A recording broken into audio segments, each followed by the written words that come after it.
కీర్తన గ్రంథము 20వ అధ్యాయము 1 నుంచి 9 వచనాలు. ఆపత్కాలమందు యెహోవా నీకు ఉత్తరమిచ్చునుగాక.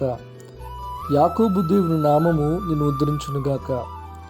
పరిశుద్ధ స్థలంలో నుండి ఆయన నీకు సహాయం చేయునుగాక. సియోనులో నుండి నిన్ను ఆదుకొనుగాక. ఆయన నీ నైవేద్యములన్నింటినీ జ్ఞాపకం చేసుకొనుగాక. నీ దహన బలులను అంగీకరించునుగాక.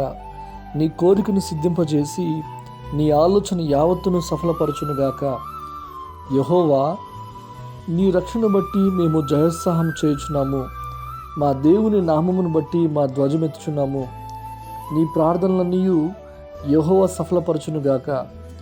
యెహోవా తన అభిషక్తిని రక్షించునని నాకిప్పుడు తెలియను. రక్షణార్థమైన తన దక్షిణ హస్తబలం చూపును. తన పరిశుద్ధ ఆకాశంలో నుండి అతనికి ఉత్తరమిచ్చును. కొందరు రథములను బట్టి కొందరు గుర్రములను బట్టి అతిశయపడుదురు. మనమైతే మన దేవుడైన యెహోవా నామమును బట్టి అతిశయపడుదుము. వారు కృంగి నేల మీద పడి ఉన్నారు. మనము లేచి చక్కగా నిల్చున్నాము. యెహోవా, రక్షించుము. మేము మొరపెట్టినప్పుడు రాజు మాకు ఉత్తరమిచ్చునుగాక. ఆమేన్.